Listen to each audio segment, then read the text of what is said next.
Alhamdulillah Rabbil Alamin. Nahmaduhu wa nashkuruhu wa nasta'inuhu wa nastaghfiruh. Wa na'udzu billahi min shururi anfusina wa min sayyiati a'malina.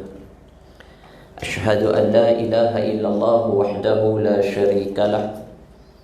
Wa ashhadu anna sayyidana Muhammadan abduhu wa rasuluh. Allahumma salli wa sallim ala sayyidina Muhammad wa ala alihi wa ashabihi wa man tabi'ahum bi ihsanin ila yaumiddin. Subhanaka la ilma lana illa ma 'allamtana innaka antal alimul hakim. Rabbi shrah li sadri wa yassir li amri wahlul 'uqdatam min lisani yafqahu qawli.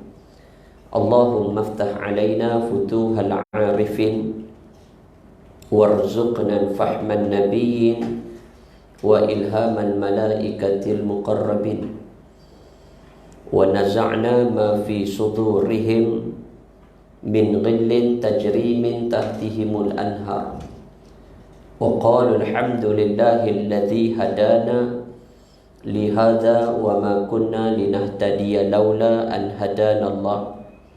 Laqad ja'at rusulu rabbina bil haqq wa nudu an tilkumul jannah uristumuha bima kuntum ta'malun.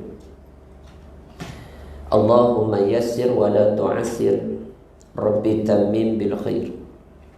Tuan Imam, Tuan Kuasa Surau, hadirin muslimin muslimat yang dikasihi dan moga-moga dirahmati dan diberkati oleh Allah Subhanahu wa taala. Alhamdulillah, pertama-tamanya dan selama-lamanya marilah sama-sama kita panjatkan rasa syukur kita kehadrat Allah Subhanahu wa taala kerana dengan limpah izin, rahmat dan hidayah daripada Allah Subhanahu wa taala, maka pada malam ni dapat sama-sama kita berhimpun dan berada di dalam majlis ilmu ini.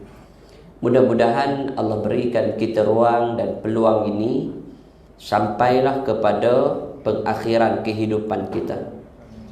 Hadirin muslimin muslimat yang dikasihi sekalian, alhamdulillah malam ni kita sudah pun berada pada malam 1 Syawal. Kita sudah pun menempuh 30 malam bulan Ramadan. Suka duka, perit pahitnya ketika mana kita berada di bulan Ramadan tahun ni. Tetapi Ramadan tahun ini kita sambut dengan kesederhanaan ini. Satu bulan yang berada malam-malam Ramadan itu, ianya kita rasa lebih baik daripada tahun lepas.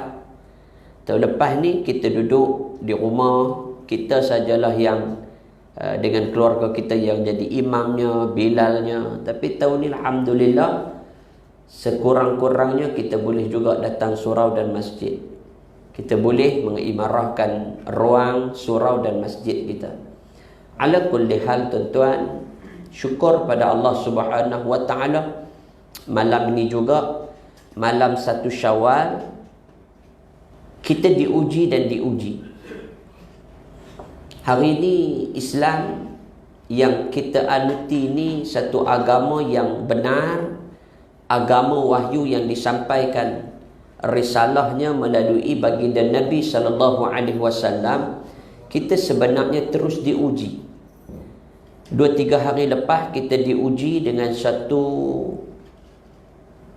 berita besar di mana orang-orang Palestin yang sedang solat di Masjidil Aqsa diserang oleh tentera Zionis Israel.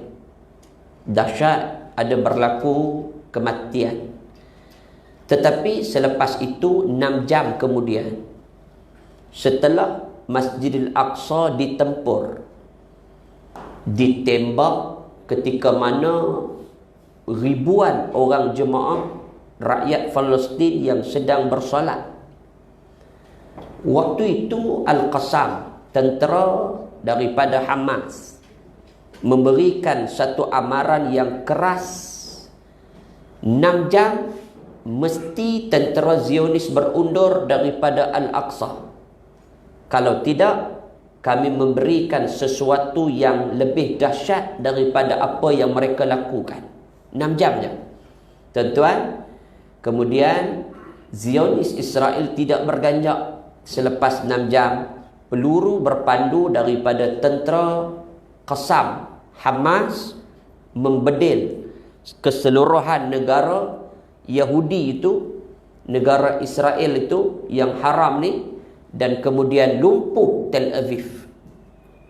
Dahsyatlah. 130 bedilan roket dan peluru berpandu memusnahkan hampir keseluruhan Tel Aviv, dan satu daripadanya telaga minyak itu terbakar, dan elektrik yang ada di bumi Tel Aviv itu lumpuh.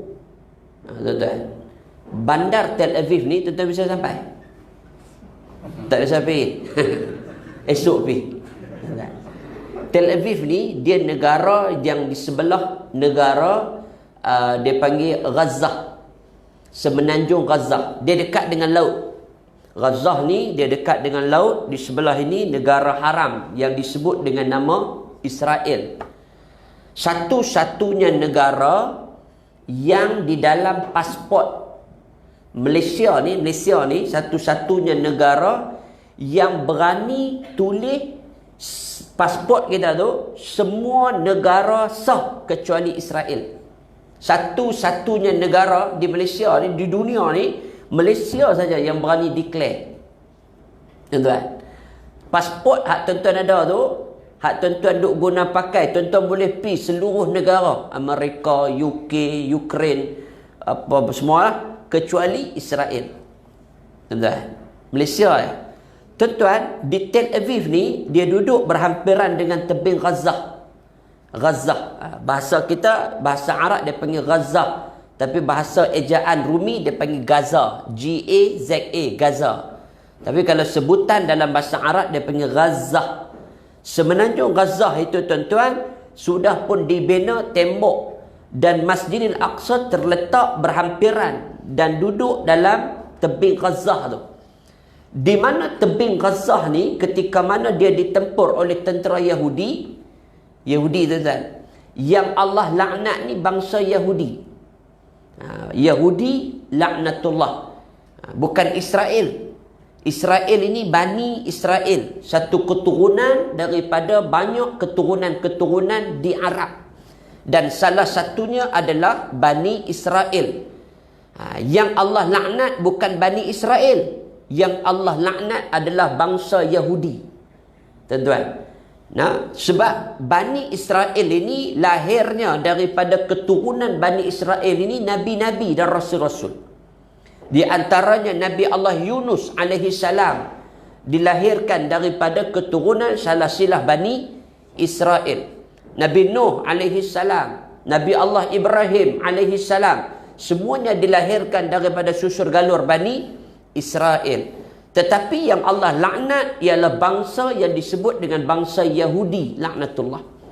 Dan banyak bangsa yang wujud atas dunia ni. Bangsa, bila kita sebut bangsa, Melayu pun bangsa, Cina bangsa, India bangsa, dan salah satu bangsa yang ada dalam dunia ni ialah bangsa Yahudi. Dulu ni bila Allah sebut dalam Quran ada bangsa ataupun kaum yang disebut dengan kaum Ad atau kaum Samud yang sudah pun Allah binasakan. Kata guru saya, ketika mana saya tanya kepada guru saya, Syekh Mustafa Al-Qayyad, kenapa banyak-banyak bangsa atas dunia ini yang Allah berikan laknat Allah pada bangsa ini, kenapa Allah tidak musnahkan bangsa Yahudi sebagaimana Allah telah musnahkan bangsa Samud dan Ad? Jawapan guru saya, Syekh Al-Alamah Mustafa Al-Qayyad, dia kata Allah tidak musnahkan bangsa Yahudi ini adalah kerana Allah nak tingkatkan keimanan kamu kepada Allah. Tuan-tuan, sebab itu adanya bangsa Yahudi ni, iman kita akan meningkat. Sebab apa? Tuan-tuan tengok hari ni, bila Yahudi dah serang Palestin, kita akan bersatu. Dalam banyak perkara, dunia hari ini boleh bersatu kerana ini. Palestin ini dia negara wakaf. Tuan-tuan, dia bukan negara milik Palestin semata. Tetapi negara Palestin ini yang diletakkan di dalam negara Palestin ini adalah Al-Aqsa. Negara ini negara wakafan. Tuan-tuan, maka kita berhak untuk berdoa bersama-sama untuk menyelamatkan Al-Aqsa daripada tentera Zionis Yahudi ni. Tuan-tuan hadirin yang dikasihi sekalian, ni ujian kita akhir zaman waktu ni. Tuan-tuan, ada lagi pertempuran-pertempuran yang akan berlaku lebih dahsyat. Israel dah berikan warning dia. Tuan-tuan, Israel dah memberikan warning dia kepada negara-negara yang menyokong Palestin, termasuk Malaysia. Tuan-tuan, hari ini bila tuan-tuan tengok dalam media sosial, tuan-tuan tengok apa nama page yang diwujudkan Israel ni, Zionis ni, dia wujudkan satu page di media sosial. Dan page dia tu tuan-tuan, ramai rakyat Malaysia yang masuk dan kutuk mereka secara terang dan berkesan di dalam page Zionis Israel ni. Lalu dalam satu kenyataan yang dikeluarkan oleh negara ni, oleh puak Zionis Israel ni, dia kata tuan-tuan dalam media sosial ni, dia kata Malaysian, rakyat Malaysia is a, ada perkataan yang agak kasar, saya tak sebut dah kat sini tuan. Perkataan tu agak kasar. Dia kata Malaysian is a, all the Malaysian is all the, benda kasar dia sebut gitu. Saya nak sebut kata tuan-tuan, maknanya mereka terancam. Hari ini ada satu rakyat Malaysia, anak muda, dia buat satu page. Tuan-tuan, dia buat satu page di media sosial tuan-tuan. Dia buat satu rating apa nama Zionis Israel. Ramai orang mengundi rating ni, dia suruh letak rating ni bintang tu 1 daripada skala 5 bagi 1. Dan akhirnya rupanya tuan-tuan, dia beri kesan kepada ringgit ataupun nilai mata wang Zionis Israel ni. Sebab tu kalau tuan-tuan tengok sehari dua ni, mata wang Israel ni jatuh. Ni sehari dua ni. Nah, hadirin yang dikasihi sekalian, maknanya ini ancaman besar untuk kita semua. Kerja ni kerja siapa ni tuan-tuan? Kerja kita semua.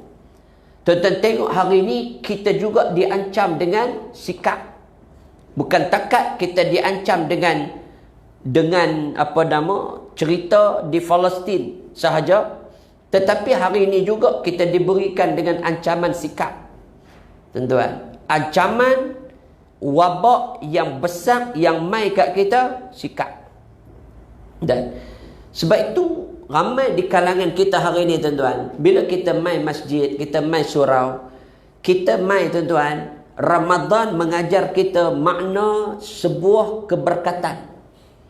Kita bermula daripada 1 Ramadan sampailah kepada 30 Ramadan kemarin. Dan hari ini kita duduk 1 Syawal malam ni tuan-tuan. Kita mai ni sebab apa? Sebab malam ni biasanya 1 Syawal kita akan mai. Dan kalau tutup masjid surau ni, kita rasa hati kita ni macam tak seronok. Sebab memang tiap-tiap tahun inilah tempat kita. Tuan-tuan, inilah. Kita duduk biasa dengan masjid surau. Tuan-tuan tengok kita tak ginjak balik. Wahai boleh aja nak balik, bukan ada tarawih dah. Tapi pasal apa tak balik ni? Pasal kita rasa seronok. Kita faham tuan-tuan, situasi hari ini sangat mendesak. Dengan dunia yang ditimpa dengan wabak yang macam ni, yang tak pernah kita fikirkan. Ni macam ni. Kita tak pernah fikir satu ketika dulu, masa kita duduk 2019, hujung tahun 2019, awal tahun 2020, kita tak nak terfikir suasana macam ni boleh berlaku. Tak ada terfikir. Seorang pun tak nak terfikir. Kita mai dengan kena bawa sejadah, kita mai semayang jarak-jarak, kita mai ada limit dia, kita mai ada masa dia pula. Masa dia tu kan, bukan boleh mai dulu tak apa, boleh sampai pukul 12 tengah malam pun on. Lah tak boleh. Pasal apa? Wabak yang macam ni dia mengancam akidah kita. Sebab itulah tuan-tuan, kita nak pesan dalam dunia akhir zaman ni, kita kena pegang dengan Islam. Tuan-tuan, pegang dengan Islam. Ni yang kita duduk malam ni tuan-tuan, kita datang sebab kita nak ambil takwa. Allah sebut dalam Quran, la'allakum tattaqun. Di penghujungnya, kita nak beroleh takwa. Takwa ni, tuan-tuan, dia bukan diletakkan pada sepanjang malam bulan Ramadan semata-mata. Tetapi takwa ni adalah merupakan satu ijazah yang Allah berikan selepas daripada Ramadan. Tuan-tuan, macam kita pergi Mekah. Orang pergi Mekah buat haji, tuan-tuan, kita akan doakan dia supaya dia dapat mabrur haji. Mabrur tu tuan-tuan, dapat dia tu bukan di Mekah, di tanah suci.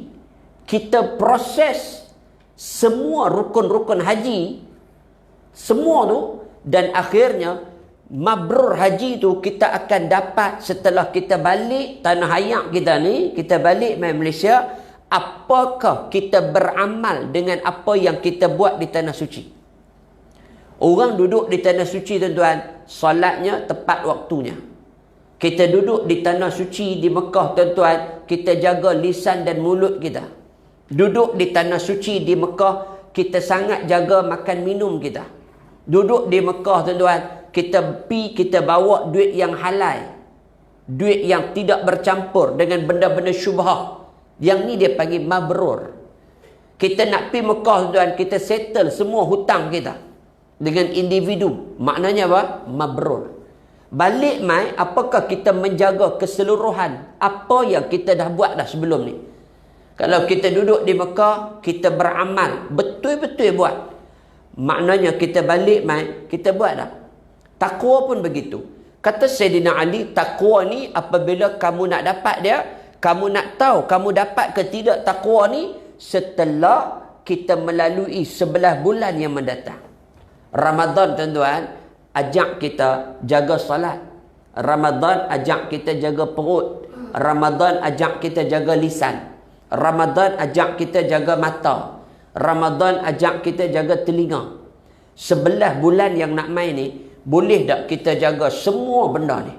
Kalau boleh, kita akan dapat nilai takwa.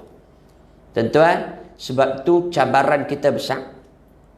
Dunia hari ni, tuan-tuan, kalau kita tidak pegang dengan takwa ni, kalau kita tidak pegang dengan iman, kita akan hancur. Dan dunia ni, dia akan tarik kita. Tuan-tuan tengok hari ni, ancaman kita dengan wabak ni. Terancam kita, tuan-tuan. Nah, tadi saya nak main tadi, tuan-tuan, surau masjid ni lengang. Kosong. Ialah kita akur, kita patuh dengan arahan pihak berwajib, pihak berkuasa. Kita patuh sungguh, tuan-tuan. SOP kita ikut sungguh. Di antara tempat yang paling patuh SOP, surau masjid.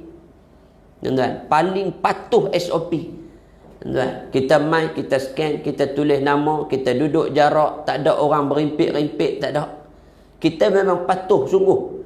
Berbanding tempat-tempat lain lah. Kalau kita pergi bazar Ramadan, kepatuhan dia mungkin 10% saja. Kan? Kalau kita pergi mall, supermarket, patuh dia mungkin 20% saja.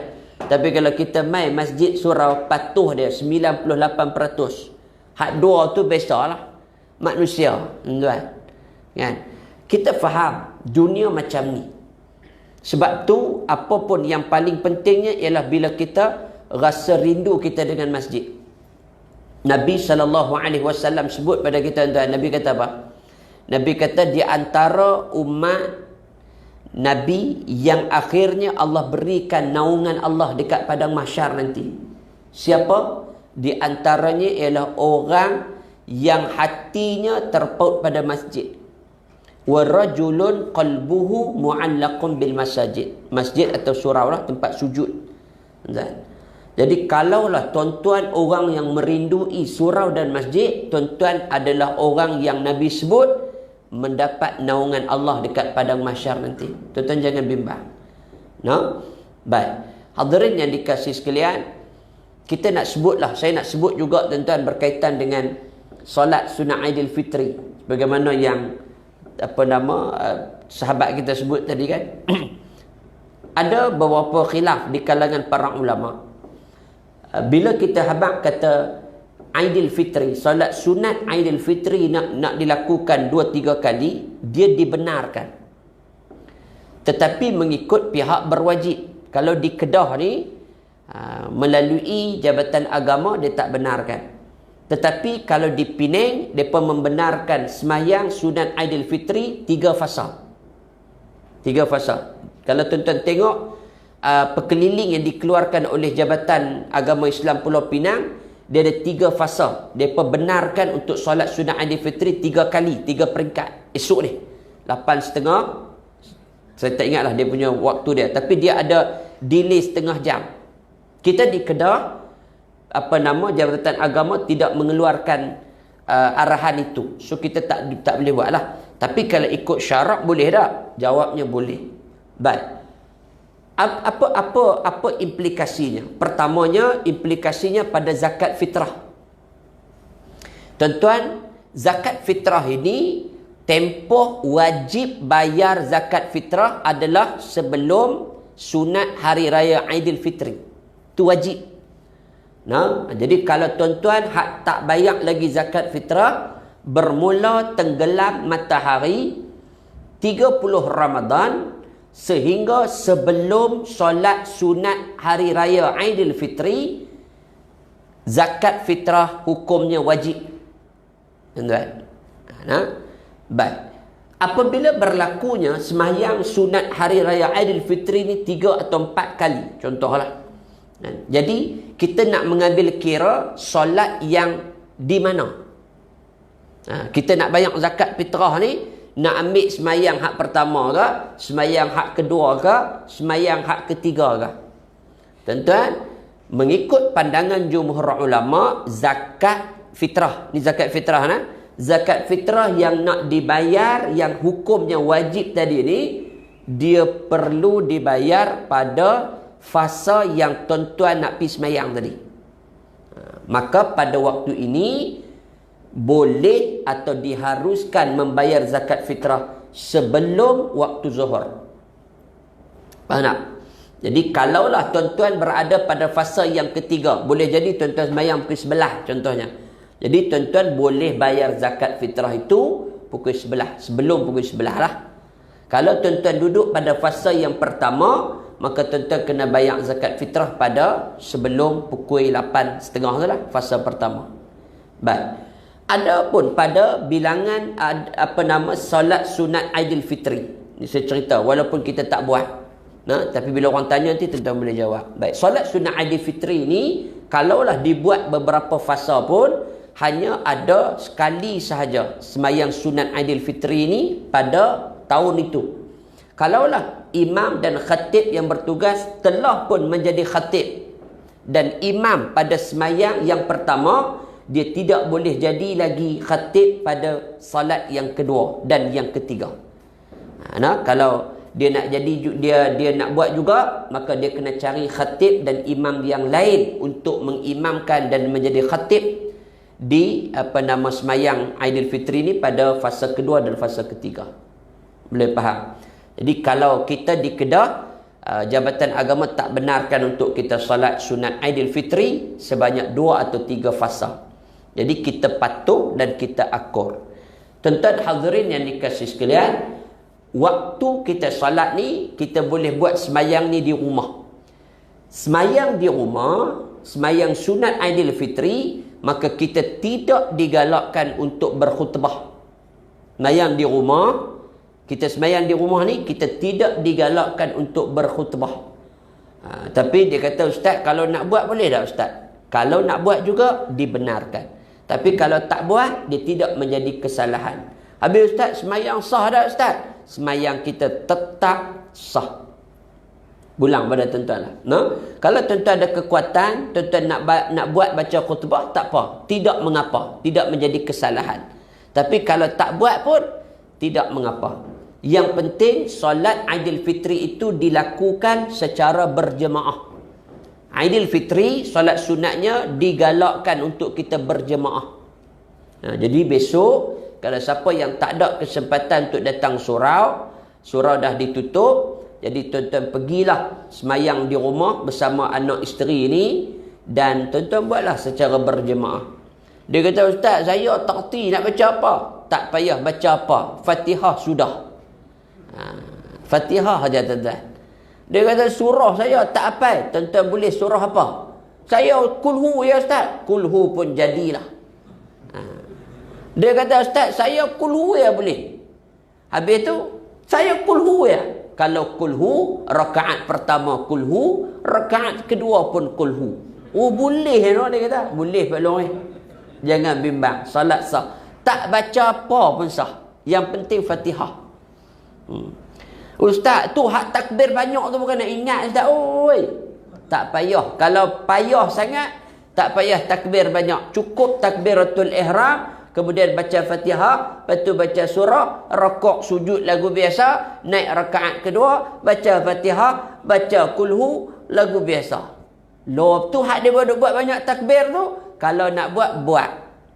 Berapa kali takbir ni? Tuan-tuan ingat lagu ni. Tasbih 10 kali. 6 pada rakaat pertama, 4 rakaat kedua. Cukup. Tuan-tuan ingat tasbih aja. Tuan-tuan ingat takbir. Penin. Tasbih subhanallah walhamdulillah wala ilaha illallah wallahu akbar. Rakaat pertama 6, rakaat kedua 4, cukup 10. Ada? Boleh? Allahu akbar. Bilang tasbih, jangan bilang takbir. Pening. Allahu akbar subhanallah walhamdulillah 1. Allahu akbar subhanallah walhamdulillah 2. Allahu akbar, bilang tasbih. Nah, ni takbir nak bilang, tasbih nak bilang. Tu yang jadi 12 kan.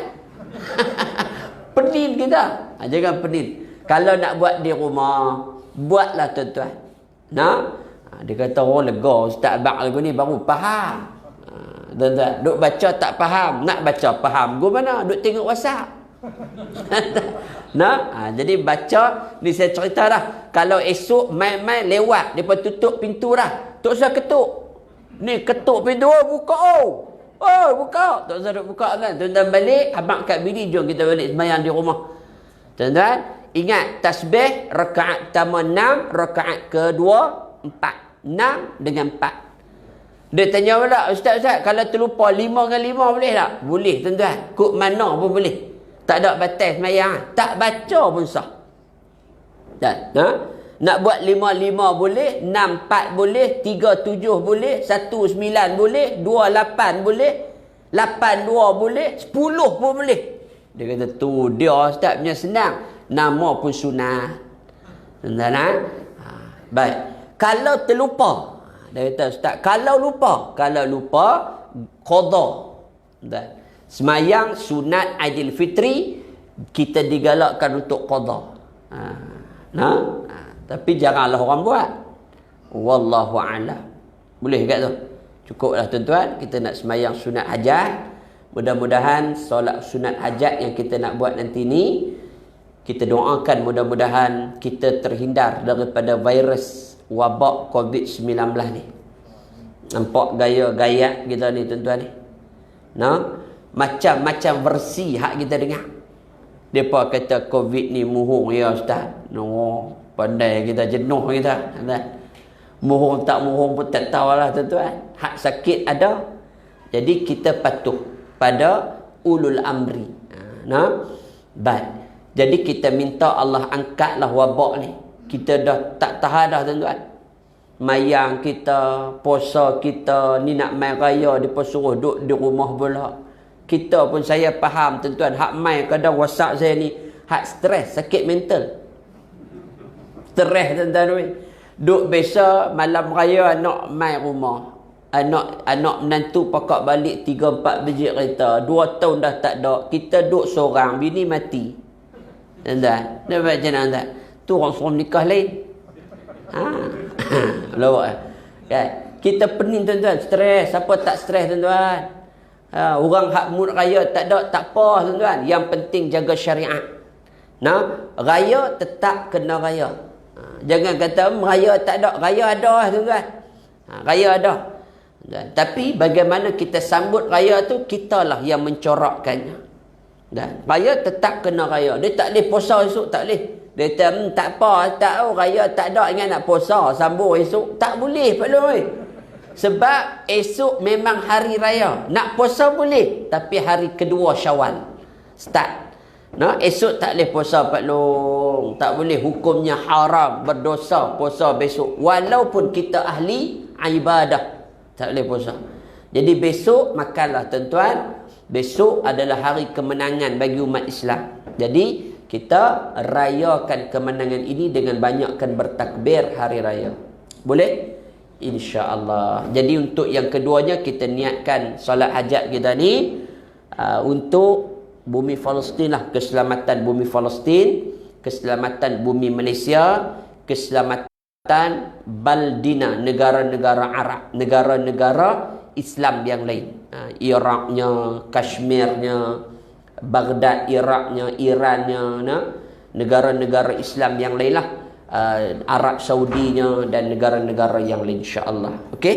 Jadi takat tu dulu. Minta maaf andai ada terkasar bahasa, tersalah bicara tuan-tuan. Malam ni santai aja.